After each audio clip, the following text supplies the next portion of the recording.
चाहता हूं कि धार मोड़े पर तैयार हो कि नहीं तैयार हो? दोनों हाथ उठा के बताओ तैयार हो कि नहीं हो?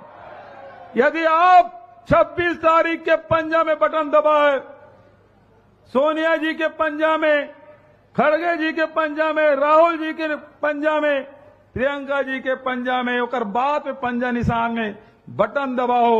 ये धार जिन उद्योगपति मन के तरफ जा थे, वो पैसा के धार गांव के तरफ, गरीब के तरफ, किसान और मजदूर और नौजवान के तरफ जाए। तो आप तैयार हो?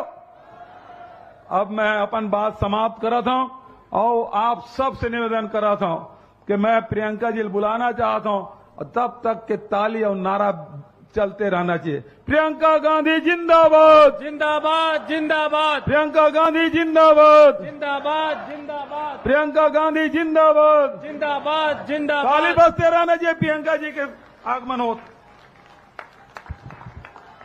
धन्यवाद। सब भैया बहनी, दीदी दाई, मनला जोहार, जय जोहार। लेकिन सब बहनी तो उधर है, तो मैं उधर ही जाती हूँ।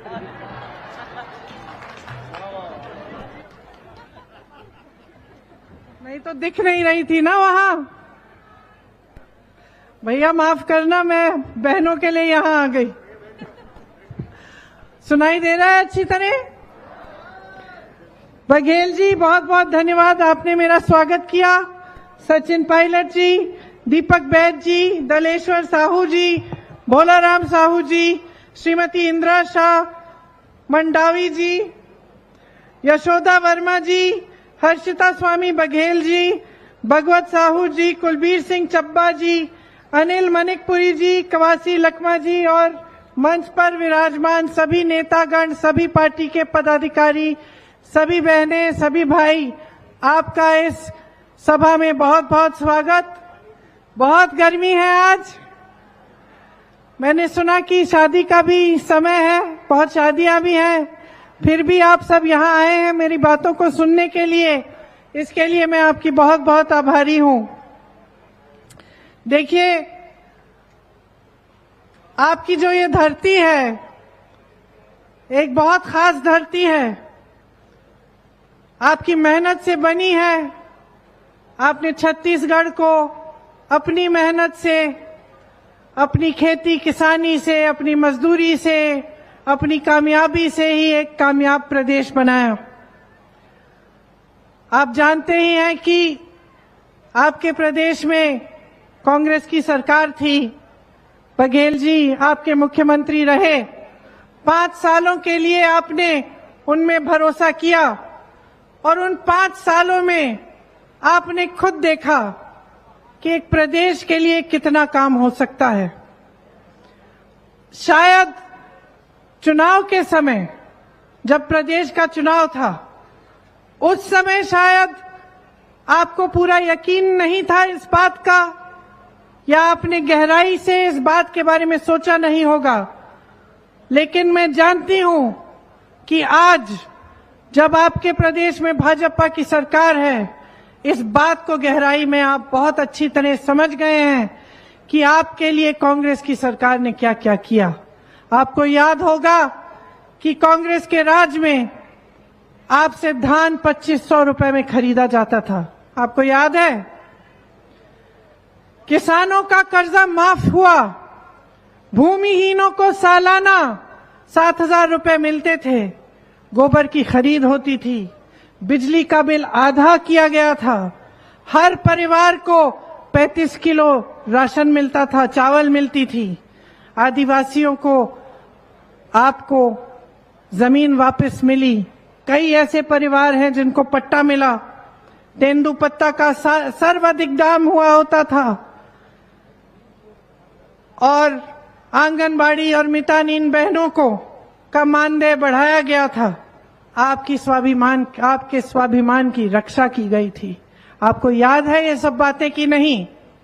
और आज जब भाजपा की सरकार है और आपको 5 किलो चावल मिल रहा है, बेरोजगारी बढ़ती चली जा रही है और आपका बेरोजगारी भत्ता बंद किया गया है, गोबर की खरीद बंद हो गई है, जितना काम बघेल जी ने गौठानों के लिए किया था और जितना रोजगार आपको गौठानों से मिलता था वो सब बंद हो रहा है।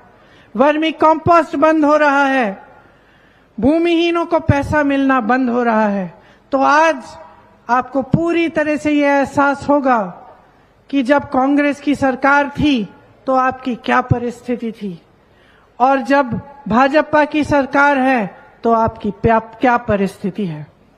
तो फर्क आपको साफ साफ दिख रहा है। आज चुनाव का मौका है, मैं आपके सामने चुनाव की बातें करने आई हूं, लेकिन उससे मैं कुछ गहरी बात करना चाहती हूं। खास तौर से मेरी बहनें यहां बैठी हैं। बहनें, परिवार का सारा बोझ कौन उठाता है? जोर से बोलो, बोलो। हम उठाते हैं, आप उठाती है ना? समाज का बोझ कौन उठाता है? बच्चों की परवरिश कौन करता है? जब महंगाई होती है, जब मुश्किल होती है, तो खाना कम कौन खाता है? सबको घर में सुलाने के बाद कौन सोता है? आप ही ना। सबसे ज्यादा कठिनाइयों का सामना कौन करता है? आप करती हैं। जब महंगाई होती है, जब सिलेंडर के दाम केंद्र सरकार बढ़ाती चली जाती है, किसको सबसे ज्यादा संकट होता है? जब त्योहार आते हैं, जब इस समय की तरह जब शादियों का समय होता है, नए कपड़े खरीदने होते हैं, बच्चों के लिए, अपने लिए तोहफे खरीदने पड़ते हैं, शादी के लिए सारा सामान खरीदना पड़ता है, तो सबसे ज्यादा मुश्किल किसके लिए होती है? महतारी के लिए, बहनों के लिए, बहनी के लिए, महतारी के लिए सबसे ज्यादा मुश्किल होती है। महंगाई इनके राज में कितनी बढ़ गई, सब दाम, जितने भी दाम है उनमें आग लग गई। पेट्रोल गया 100 पार, डीजल 90 पार, सोना 73,000, चांदी 90,000, दोपहिया 1 लाख का, गैस सिलेंडर 1200 का। सबसे ज्यादा संकट किसको हुआ मेरी बहनों? आप ही को हुआ ना। और आपने देखा, जब कांग्रेस की सरकार थी तो आपकी मदद के लिए कितना काम किया गया। आपके मानदेय बढ़ाए गए, आंगनबाड़ी बहनों के, मितानिन बहनों के मानदेय बढ़ाए गए कि नहीं? मुझे याद है उस समय जब मैं छत्तीसगढ़ आई तो गौठान में जो महिलाएं काम कर रही थी, उनमें से कुछ महिलाओं ने मुझे कहा कि उनकी 60,000 से 1 लाख तक आमदनी हो गई थी। आज वही गौठान बंद हो रहे हैं। बहनें, आप समाज का बोझ उठाती हो, तो जब भविष्य तय करने का समय आता है तब आपको बहुत विवेक के साथ, बहुत गहराई के साथ समझना पड़ेगा कि आप अपना वोट किसको डाल रहे हैं और क्यों डाल रहे हैं। देखिए, भारत ऐसे नहीं विकसित होगा कि आपको 5 किलो राशन का बोरा पकड़ा लिया और उसी से आप खुश रहे। आपने मेहनत से, मेरे भाइयों, आपने, मेरी बहनों, आपने मेहनत से अपने बच्चों को बड़ा किया, मेहनत से उन्हें पढ़ाया। आज गरीब से गरीब परिवार सबसे पहले ये चाहता है कि बच्चा पूरी तरह से पढ़ाई करे। चाहते हो कि नहीं? चाहे आप खेती किसानी करते हो, चाहे आप मजदूरी करते हो, सब चाहते हैं कि बच्चा अच्छे पाठशाला में पढ़े, बच्ची की अच्छी शिक्षा हो, ताकि बड़े होकर रोजगार मिले, बड़े होकर आपकी देखभाल हो। सब यही प्रयास करते हैं। जब कांग्रेस की सरकार थी तो तमाम पाठशालाएं खोली गई, इंग्लिश मीडियम स्कूल खोले गए, जिसमें आपकी पढ़ाई आसानी से हो सकती थी। आज बघेल जी ने कहा, उन्हीं पाठशालाओं में आपसे बड़ी बड़ी फीस ली जाती है। आप सबने मेहनत की, अपने बच्चों को पढ़ाया लिखाया, इसलिए कि एक सरकार आए, उसको 5 किलो राशन पकड़ा दे और बोले घर पे बैठो। ऐसे बनेगा भविष्य आपके बच्चों का? कोई मना नहीं करता, राशन मिलना चाहिए, हमने तो और भी दिया। ये लोग 5 किलो दे रहे हैं चावल, हमने 35 किलो दिया, लेकिन हमने कभी ये नहीं कहा कि यही तुम्हारे लिए काफी है। हमने कभी इस मंच पे खड़े होकर ये नहीं कहा कि बस तुम्हें यही मिलेगा। हम तुम्हारे रोजगार की बात नहीं करेंगे, हम बढ़ती हुई महंगाई की बात नहीं करेंगे। हमने तुम्हें राशन दे दिया, इसी से खुश रहो, कभी नहीं कहा किसी कांग्रेस के नेता ने। लेकिन भाजपा का एक एक नेता, भाजपा के प्रधानमंत्री भी ऐसा कहते हैं। रोजगार की बात नहीं करते, रोजगार बनाने की बात नहीं करते, महंगाई घटाने की बात नहीं करते। 1200 रुपए का गैस सिलेंडर आपसे खरीदवाया 5 सालों के लिए, 1200 रुपए का सिलेंडर आपसे खरीदवाया, और चुनाव आ रहा था 2 महीने पहले उसको 400 बना दिया। बहनें सोचो, बहनें सोचो, कह रही हैं कि अभी भी नहीं मिल रहा है 400 का, लेकिन सोचो क्या नियत हो सकती है कि पहले तो आपसे 1200 रुपए में खरीदवाया, जैसे ही चुनाव आया ये कह दिया कि ये 400 का हो जाएगा। क्यों? चुनाव के पहले आपको सिलेंडर की जरूरत नहीं थी? चुनाव के पहले आपका कोई संघर्ष नहीं था क्या? चुनाव के पहले महंगाई नहीं थी? तो चुनाव के पहले क्यों नहीं सोची ये बातें? देखिए, सबसे बड़ी बात तो ये है कि आज इस देश में नाटक और नौटंकी की राजनीति चल रही है, नैतिकता की राजनीति नहीं है। आपके सामने मंच पे खड़े होकर बड़े से बड़े नेता आते हैं, मुख्यमंत्री आते हैं बड़े बड़े प्रदेशों के, प्रधानमंत्री आते हैं हमारे देश के, और उनको अपने दिल में यह एहसास नहीं होता कि यहां खड़े होकर जनता का आदर सम्मान लेकर, जनता की श्रद्धा लेकर उन्हें जनता से सच कहना चाहिए। उनको ये एहसास नहीं होता। उनको लगता है कि जनता के सामने कुछ भी कह दें, कितने भी झूठे वादे कर लें, जनता पूछेगी नहीं। अपनी सत्ता दिखाते हैं, अपनी शोहरत दिखाते हैं, अपनी शान दिखाते हैं, लेकिन आपके प्रति श्रद्धा नहीं दिखाते, आपके प्रति आदर नहीं दिखाते। और ये इस देश की परंपरा नहीं है, ये इस देश की राजनीति नहीं रही। मेरे भाइयों, मेरी बहनों, इस देश की पुरानी परंपरा है, हिंदू धर्म की परंपरा है, आदिवासी धर्म की परंपरा है, इस देश की राजनीतिक परंपरा है। महात्मा गांधी जी की परंपरा थी कि इस देश में नेता का धर्म सेवा होता है, इस देश में जनता सर्वोपरि होती है, इस देश में हर एक नेता जानता था कि जनता के सामने खड़ा होता है तो सच नहीं बोलेगा तो जनता सबक सिखाएगी। लेकिन आज मेरे बहनों और भाइयों, परिस्थितियां बदल गई हैं। आपने इतनी सत्ता दी, इतना सम्मान दिया, आपने इतनी श्रद्धा दी कि एक नेता बहुत अहंकारी हो गए हैं, बहुत बड़े हो गए हैं, अपने आप को आपसे ऊपर समझने लग गए हैं। और इस अहंकार में उनका घमंड इतना बढ़ गया है कि उनके आसपास के लोग उनको सच्चाई नहीं बताते। आज परिस्थितियां ये है कि इस देश के प्रधानमंत्री इस तरह के बड़े मंच पर तो आपके सामने आ जाते हैं, लेकिन आपके बीच कभी नहीं आते, आपके गांव में नहीं आते, आपके घरों में नहीं आते, ये देखने नहीं आते कि आप कैसे जी रहे हो, आपके क्या क्या संघर्ष हैं, आप इतनी महंगाई में कैसे अपनी सब्जियां खरीद रहे हो, कैसे दाल रोटी पूरी हो रही है, किस तरह से बच्चों को पढ़ा रहे हो, वो पूछने तक नहीं आते। लेकिन इस देश की परंपरा मत भूलो बहनों और भाइयों, इंदिरा जी जैसी बड़ी नेता आपके घरों में आई। मैं छोटे छोटे गांवों में जाती हूं, उत्तर प्रदेश के कोने कोने में गई, मुझे खुद ताज्जुब हुआ।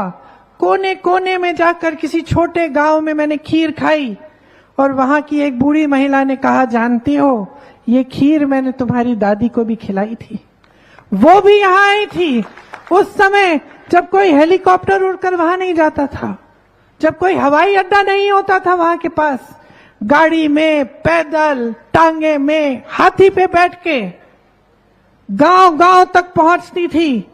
इस देश की नेता थी, और वो एक लौती ऐसी नेता नहीं थी।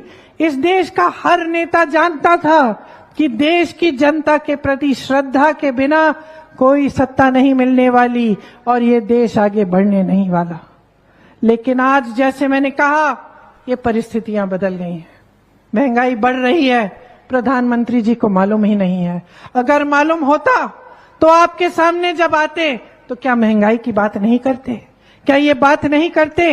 ये दुनिया के जो सबसे बड़े नेता हैं, जिनकी इतनी सत्ता है कि भाजपा का एक एक नेता कहता है कि मोदी जी से बड़ा कोई दुनिया में नेता ही नहीं है, कि दुनिया के सारे राष्ट्रपति और प्रधानमंत्री मोदी जी की ओर देखते हैं, कि जब दुनिया में कोई बड़ा जंग होता है तो चुटकी बजाकर मोदी जी उस जंग को बंद कर सकते हैं। अच्छा, जंग को बंद कर सकते हैं तो अपने देश में अपनी जनता के लिए, अपने भाई बहनों के लिए बेरोजगारी को क्यों खत्म नहीं किया?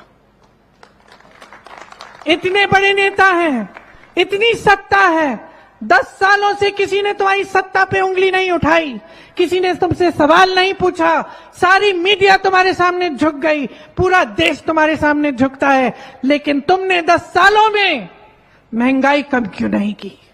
मेरी बहनों की मदद क्यों नहीं की? जब मेरी बहनों पर अत्याचार हो रहा था तो जिसने अत्याचार किया, जहां जहां भी किया, उसको बचाने वाला कौन था? हाथरस को देखिए, उन्नाव को देखिए, मणिपुर में देखिए क्या हुआ एक महिला के साथ, वो भी आदिवासी महिला थी। पूरे देश के सामने उसके साथ अत्याचार हुआ।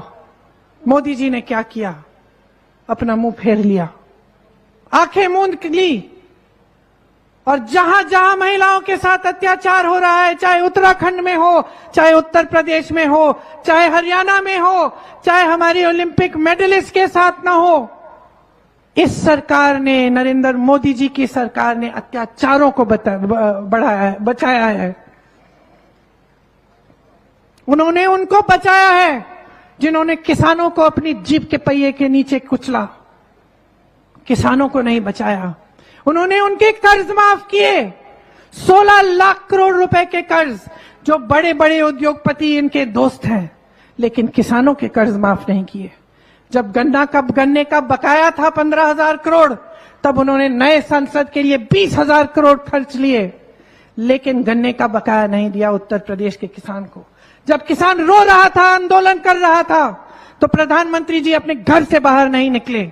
मात्र 2 किलोमीटर 3 किलोमीटर की दूरी पर रहते हैं, बाहर नहीं निकले। 600 किसान शहीद हुए, लेकिन प्रधानमंत्री बाहर नहीं निकले उनकी बातों की सुनवाई करने के लिए। आज ये है इस देश की परिस्थिति कि आपके सामने ये हिम्मत है उनकी कि कहें कि दुनिया के सबसे बड़े नेता हैं, लेकिन इस दुनिया के सबसे बड़े नेता को ये नहीं लगता कि अपने देश, अपने देशवासियों के प्रति उनकी कोई जिम्मेदारी है। कभी हवा में उड़ते हैं, कभी समुंदर के नीचे दिखते हैं, कभी किसी देश में दिखते हैं, कभी किसी और देश में दिखते हैं, आपके घरों में नहीं दिखते, आपके गांव में नहीं दिखते, आपके हाथ नहीं पकड़ते, आपके आंसू नहीं पहुंचते। ये है हमारी प्रधानमंत्री की असलियत, ये है इस देश की सच्चाई। और अगर आज आप इस सच्चाई को नहीं पहचानेंगे तो आपने खुद सुन लिया इनके नेता क्या कह रहे हैं, आपने खुद सुन लिया। इनके नेता देश भर में घूम घूम के कह रहे हैं कि हमें 400 सीट दो, हमें फिर से 5 साल दो, हम संविधान को बदल डालेंगे। क्या मतलब है इसका? कभी सोचा है मेरी बहनों कि आपको समान अधिकार कौन देता है? कोई नेता नहीं देता बहनों, संविधान देता है। आदिवासियों को जल, जंगल, जमीन पर अधिकार कौन देता है? कोई नेता नहीं देता भाइयों और बहनों, संविधान देता है। किसानों को वोट का अधिकार कौन देता है? कोई नेता नहीं देता बहनों और भाइयों, संविधान देता है। और यही संविधान है जिसके लिए इस देश के महापुरुष शहीद हुए। यही संविधान है जिसको बनाने के लिए आपके पूर्वजों ने खून और पसीना बहाया, इस जमीन को सींचा अपने खून से, इस देश को आजादी दी अपने खून से। उस संविधान को बदलेंगे? क्या जरूरत है उसे बदलने की? कभी सोचा है? क्योंकि ये प्रधानमंत्री सिर्फ सत्ता चाहते हैं।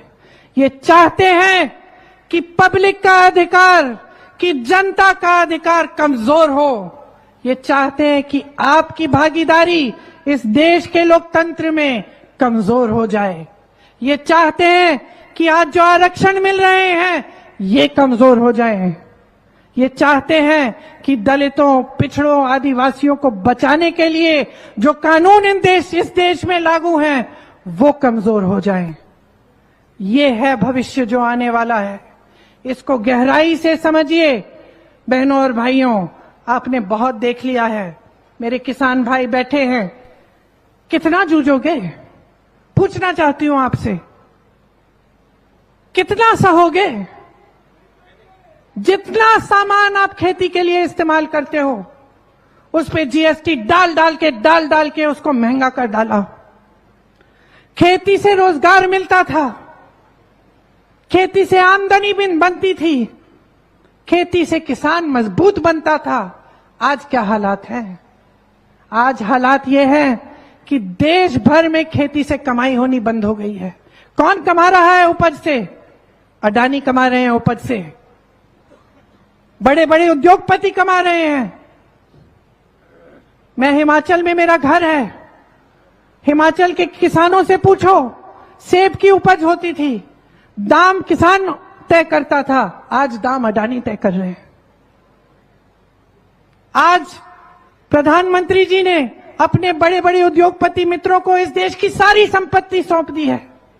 कोयला, सीमेंट, सड़कें, हवाई अड्डे, बंदरगाह, बड़े बड़े पीएसयू के सब्सिडरी सारे अपने बड़े बड़े उद्योगपति मित्रों को सौंप दिए। कोई ये नहीं कहता कि देश में उद्योग नहीं होना चाहिए, होना चाहिए। इस देश को उद्योग ने आगे बढ़ाया है, लेकिन किसी ने ऐसा कभी नहीं कहा कि सिर्फ 2 या 3 बड़े उद्योगपति सारा कुछ खा जाएं, उनके इतने लोन माफ हो जाएं कि किसान मर रहा है, आत्महत्या कर रहा है 10,000 रुपए के लिए। किसान अपनी बेटी की शादी नहीं करा पाता, कर्ज लेना पड़ता है, कर्ज चुका नहीं पाता, आत्महत्या करता है। और बड़ा उद्योगपति जिसके पास हजारों करोड़ पहले से है, जिनके आलीशान बंगले हैं, जिनकी शादियां ऐसे होती हैं जैसे पुराने जमाने में महाराजाओं की होती थी, उनके कर्ज आप माफ कर रहे हैं, गरीबों के कर्ज माफ नहीं कर सकते। तो गरीब को पूछेगा कौन?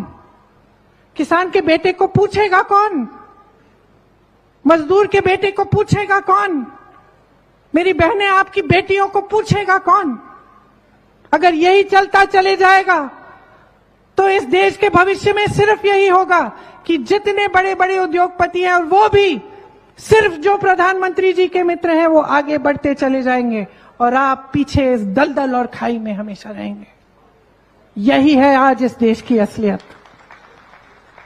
आज इस देश की असलियत यह है कि जब आपके सामने आते हैं भाजपा के नेता तो सिर्फ 2 बातें करते हैं, महंगाई नहीं, बेरोजगारी नहीं, रोजगार कैसे बनाएंगे नहीं, खेतों को, किसानों को मजबूत कैसे बनाएंगे नहीं, महिलाओं को अत्याचार से बचाएंगे, कैसे बचाएंगे, ये बातें नहीं होती। सिर्फ 2 बातें, परिवारवाद और भ्रष्टाचार। कल आएंगे, परसों आएंगे मोदी जी, सुन लेना, यही 2 बातें कहेंगे। हम सबको भ्रष्ट कह डालेंगे, सारी दुनिया भ्रष्ट है, सिर्फ मोदी जी ईमानदार हैं, ये कहेंगे आपको। ये कहेंगे कि सिर्फ मोदी जी अकेले भ्रष्टाचार के खिलाफ लड़ रहे हैं, सिर्फ मोदी जी अपने बारे में ऐसे बोलेंगे, सिर्फ मोदी लड़ रहा है, मोदी को साथ दो। और मैं आपको कहना चाहती हूं कि सच्चाई बाहर आ गई है। आज भ्रष्टाचार की सच्चाई बाहर आ गई है, क्योंकि इन्होंने एक कानून बनाया था, इलेक्टोरल बॉन्ड्स बोलते थे उस स्कीम को, जो उस कानून के तहत इन्होंने ऑर्डिनेंस से पास किया। उस स्कीम में जो भी इनको चंदा देता था उसका नाम गुप्त रहता था। गुप्त मतलब जनता को नहीं पता था कि कौन किसको कितना चंदा दे रहा है। ठीक है, इन्होंने ये स्कीम बनाई, खूब चंदा लिया। ठीक है, राजनीतिक दलों को लेना ही पड़ता है चंदा, लेकिन देखिए कि इन्होंने किस किस से लिया। सुप्रीम कोर्ट ने जब देखा कि ये नाम गुप्त है, तो सुप्रीम कोर्ट ने कहा ये नाम गुप्त नहीं होने चाहिए। पारदर्शी करो, सूची निकालो, किसने चंदा दी, किस राजनीतिक दल को दी, भाजपा को किसने दिया, कांग्रेस को किसने दिया, कितना दिया, ये सब जनता को पता होना चाहिए। जब ये सूची बाहर निकली भाइयों और बहनों, तो ये जो ईमानदार प्रधानमंत्री हैं हमारे, इनकी सच्चाई देश के सामने आई। पता चला कि जिस पे छापा मारा था उससे चंदा लिया, चंदा लेने के बाद केस खत्म। जिस को भ्रष्ट कहा था, जिस पे कार्रवाई की थी उससे चंदा लिया, चंदा लेने के बाद कार्रवाई बंद। पता चला कि ऐसी कंपनियों से चंदा लिया जिनका मुनाफा कम था, चंदा ज्यादा दे रही हैं। पता चला कि ऐसी कंपनियों से चंदा लिया जिनसे इनको शर्म आनी चाहिए। गुजरात में एक पुल बना, वो पुल गिरा, बनाने वाले से चंदा लिया। सोच लीजिए, इनको कहते हैं कि प्रधानमंत्री ईमानदार हैं, ये सबको भ्रष्ट कहते हैं। इन्होंने ये औजार निकाल लिया है सारे विपक्ष को भ्रष्ट कहने का। यहां आपने देखा दिन रात भूपेश बघेल जी ने आपके लिए काम किया, मैंने देखा अपने आंखों से। क्या झेला है इन्होंने आपके लिए, आपकी सेवा के लिए, ये शायद आप पूरी तरह से नहीं जानते। इन पे कितने केस डाले गए, इनके कितने लोग गिरफ्तार किए गए, इनको कितना सताया गया, इनके पूरे परिवार को सताया गया। जो बीमार था, जो बुजुर्ग था, जो नौजवान था, सबको सामने बुलाया, छापा मारा, पूछताछ की। हर रोज कोई नया इल्जाम, हर रोज कोई नया आरोप, ये कहकर कि भ्रष्ट है, भ्रष्ट है, भ्रष्ट है। और कह कौन रहा था, कह कौन रहा था? कह वो रहे थे जिस पार्टी के नेता इलेक्टोरल बॉन्ड्स की स्कीम लाए। कह वो रहे थे जो आज सबसे भ्रष्ट साबित हुए हैं। और इतने भ्रष्ट हैं भाइयों और बहनों कि आरोप लगाते हैं। कल मैं बता देती हूं, अगर बघेल जी ने कह दिया ना कि मैं बीजेपी में जा रहा हूं, तो कह देंगे कि ये सबसे ईमानदार इंसान है। क्योंकि जो उनके पास जाता है, किसी भी पार्टी का नेता हो, तो सिलसिला आप देख लीजिए, क्रोनोलॉजी कहते हैं ना ये लोग, क्रोनोलॉजी। मैं बता रही हूं क्या क्रोनोलॉजी होती है।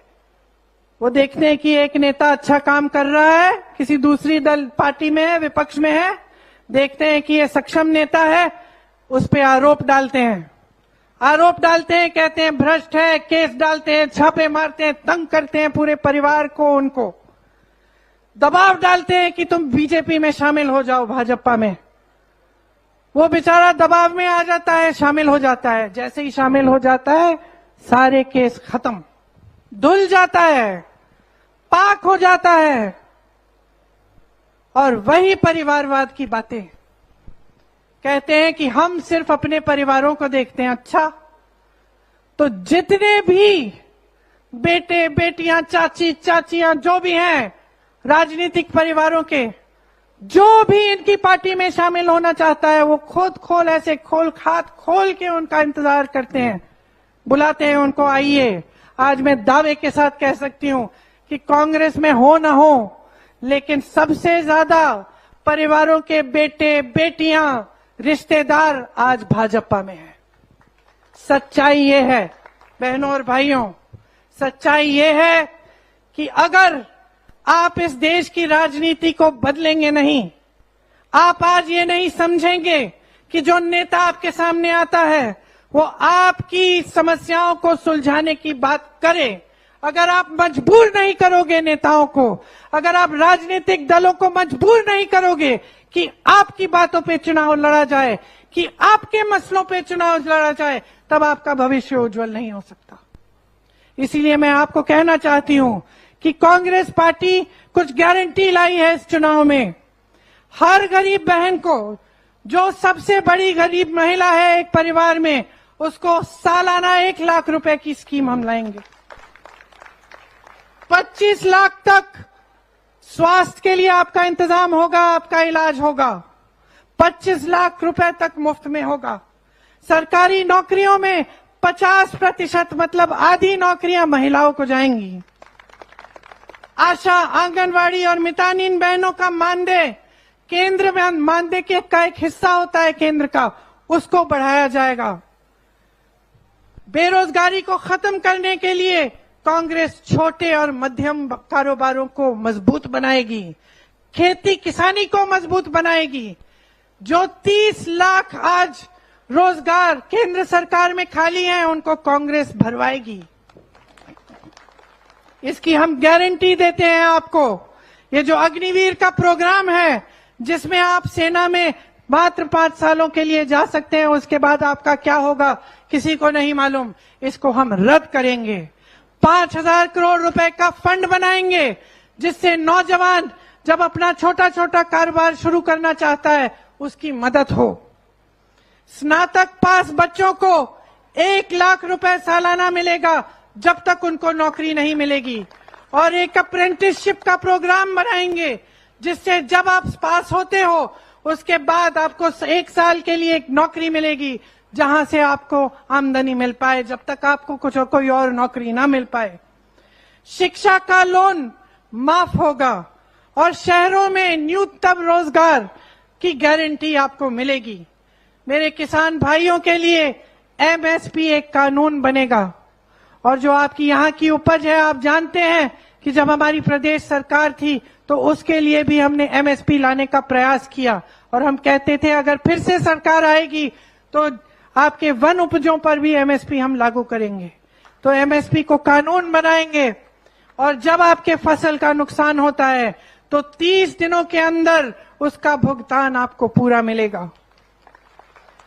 खेती के सारे सामानों पर जीएसटी खत्म होगी। इसका मतलब है कि आप किसानों की जो महंगाई है, जिसका सामना किसान कर रहा है, वो घटेगी।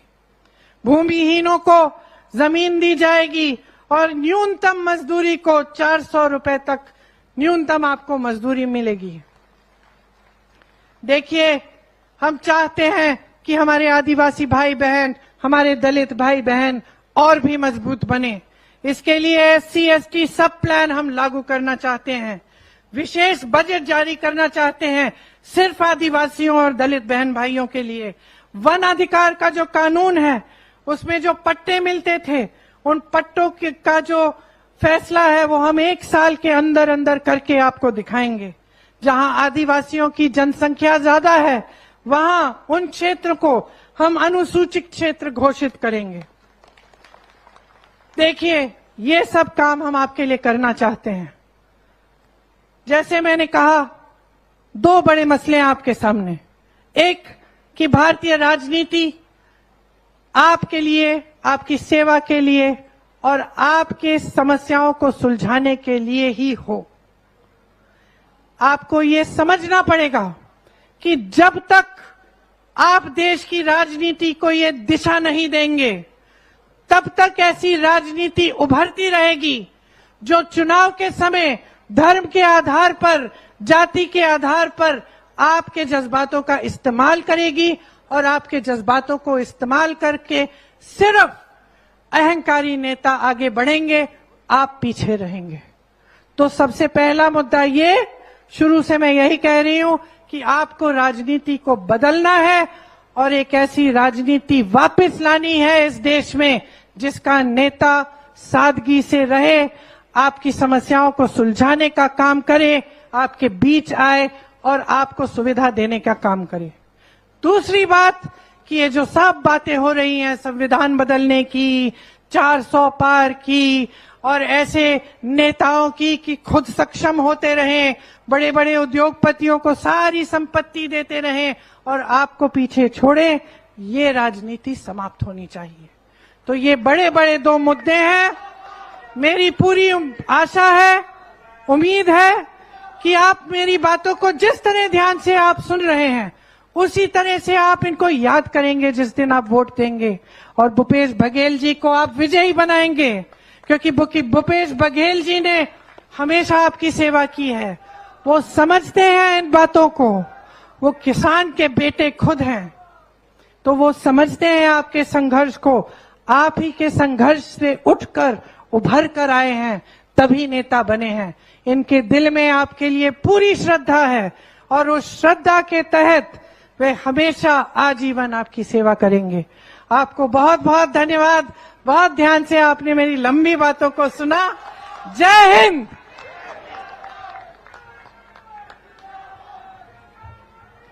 निश्चित चलेगी कांग्रेस की आंधी। आदरणीय प्रियंका गांधी, मैं आज के सभा को आभार प्रदर्शन के लिए आमंत्रित करता हूं। जिला कांग्रेस कमेटी ग्रामीण राजनांदगांव के अध्यक्ष भागवत साहू जी।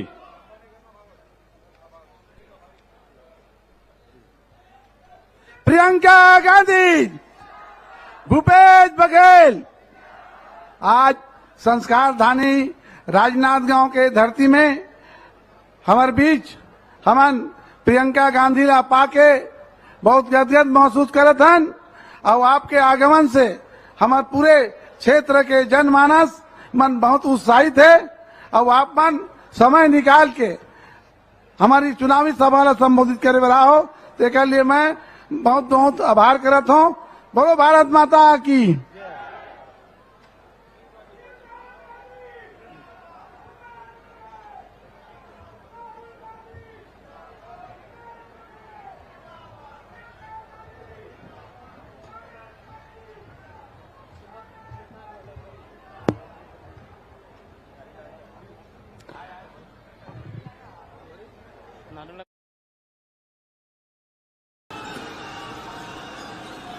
सभी साथियों को मेरा नमस्कार, जोहार। प्रधानमंत्री मोदी जी ने दिल्ली के मुख्यमंत्री मेरे पति अरविंद केजरीवाल जी को जेल में डाल दिया। आपके भी चहेते मुख्यमंत्री हेमंत सोरेन जी को भी जेल में डाल दिया। क्या सही किया उन्होंने? आज आप ही बताइए, इनका क्या कसूर है? हेमंत सोरेन जी का क्या कसूर है? अदालत ने उन्हें गुनाहगार नहीं ठहराया, कोई दोष साबित नहीं हुआ, फिर भी गुंडागर्दी से, छल से, कपट से उनको जेल में डाल दिया। कहते हैं जांच चल रही है। ये कैसी जांच है जहां आप बेगुनाह को बिना दोष कोई दोष साबित हुए जेल में डाल दो? ये तानाशाही है। ऐसी तानाशाही बर्दाश्त करेंगे आप लोग? भगवान करे ऐसी तानाशाही किसी को ना देखने को मिले। मेरे पति का क्या कसूर है? यही कि उन्होंने दिल्ली में सरकारी स्कूलों को अच्छा किया, अच्छी शिक्षा दिलवाई, अस्पताल बनवाए, मोहल्ला क्लिनिक बनवाए। मोहल्ला क्लिनिक की तो चर्चा दुनिया भर में है।